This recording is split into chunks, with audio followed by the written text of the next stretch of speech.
What is up, my Pika crew? This is ThePikaWu, and welcome to another Pokemon Wi-Fi battle. This one's going to be a RU tier match against a guy called Yellow Swag Senpai. A link to his channel will be in the description below. So let's get right into the team preview analysis. Looking at our teams, they're very similar in construction.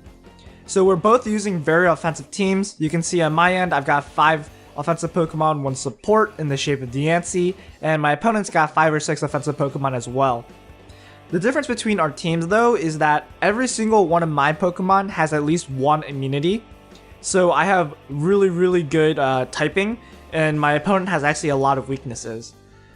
So going into this match, one Pokemon on my opponent's end is very threatening in particular, and that is his Tyrantrum, because Choice Banded Head Smash can deal a ton of damage against my entire team. Basically 2 hits every single Pokemon on my team after Stealth Rocks. On my end, I've got 2 particularly useful Pokemon, and that's my Gastrodon and my Rotom Cut. And those Pokemon I want to conserve for late game and kind of take advantage as much as possible because they deal a ton of damage against my opponent.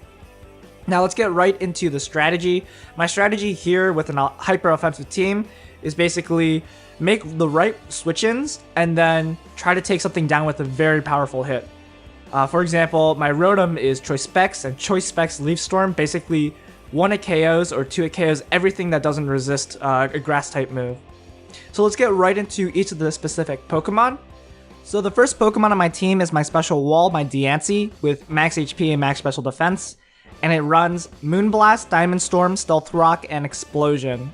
And the role for this Pokemon is to set up rocks to get rid of any potential Focus Sash users and to basically take as many hits as possible because the rest of my Pokemon are very frail.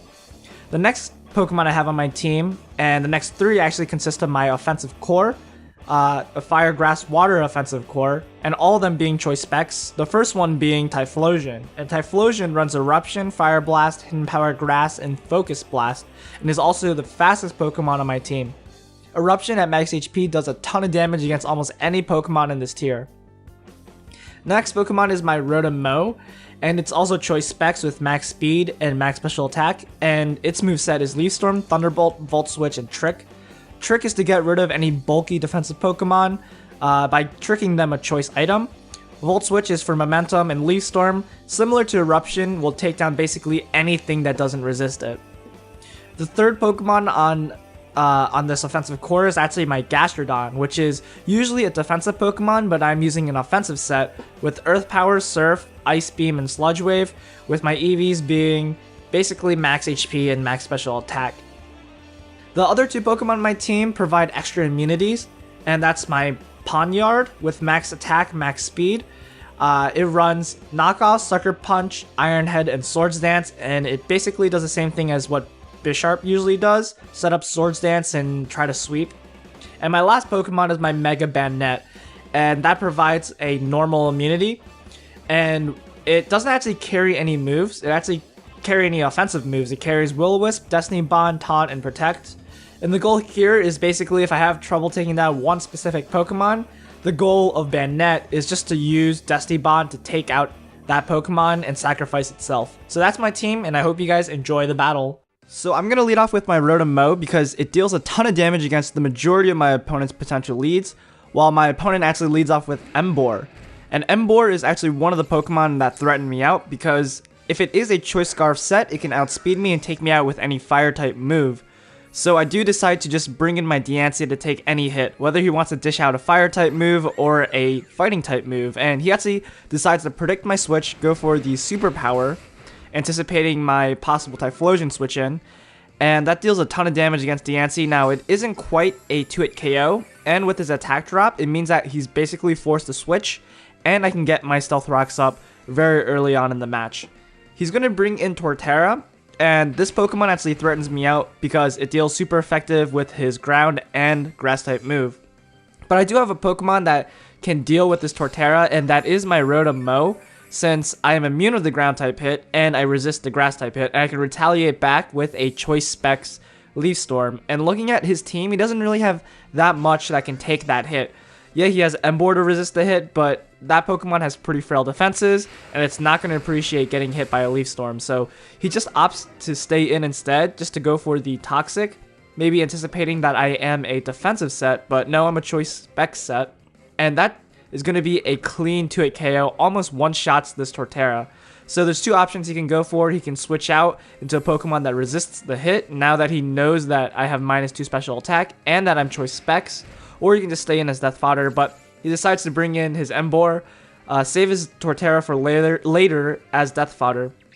And this poses, again, a problem for me because I don't know which of his stab type moves he's going to go for, either the fire or the fighting. I'm going to take a gamble, and I think he's going to go for the fighting type move again, anticipating my Typhlosion switch in. So I'm going to bring in my Banette this time. Unfortunately, my opponent makes a really great play, goes for the Flare Blitz, and outright takes down my Banette in one shot. Now, the reason why I also brought in Banette was because, although it was risky, I know that if I make the misprediction by bringing in Typhlosion, that's a lot worse because he's more important on my team against my opponent versus this Banette. So I was perfectly fine leaving that Banette there to get taken out. So here I'm just going to bring in my Typhlosion, knowing that he is locked into that fire type move, and I'm just going to go for the Focus Blast to take down the Emboar, and if he decides to bring in his Tyrantrum, I can take that down. But now he brings in Tyrantrum, and the way that he brings it in implies that he's choiced in some way. And he does make a pretty decent bluff. Actually, he's not choice spec or choice scarfed. He's actually Dragon Dance set, and he gets the +1. But I know I can take any one hit with this Gastrodon and retaliate back with an Ice Beam. I'm choice specs as well, so I can take that Tyrantrum down easily. So my opponent knows this.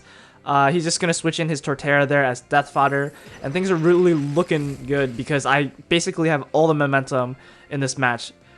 This is how a hyper-offensive team generally runs. If you get the momentum, you're generally going to deal well against the opponent, but once the momentum shifts, it's really hard to win because of how frail a hyper-offensive team really is.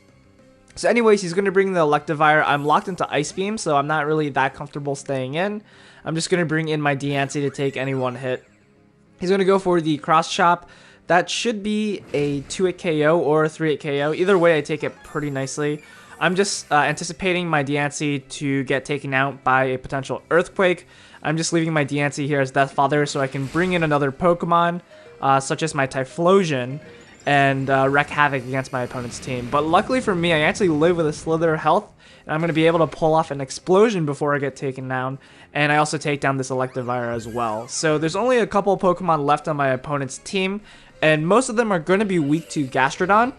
So I have no problem bringing in my Gastrodon, and because I'm specs, I know Earth Power can basically deal with the rest of my opponent's team, and because Gastrodon is naturally bulky, I can take a couple hits as well. So here he brings in his Aggron. He actually goes for the Substitute.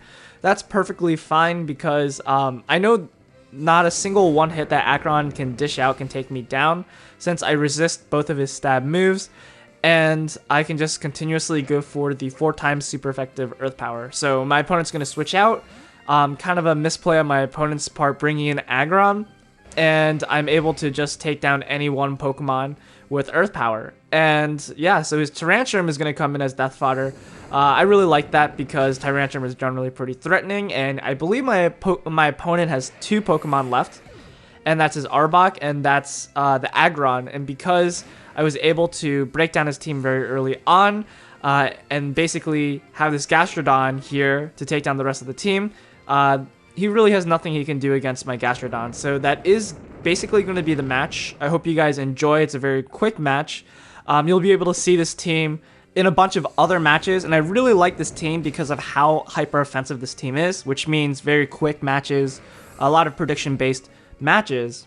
And yeah, so you'll be able to see a lot more matches going forward, different tiers, different teams. I'll be using this team for quite a while, maybe refining it a little bit because Banette still is kind of not as useful as a Pokemon on my team. May need a new Pokemon to substitute in instead.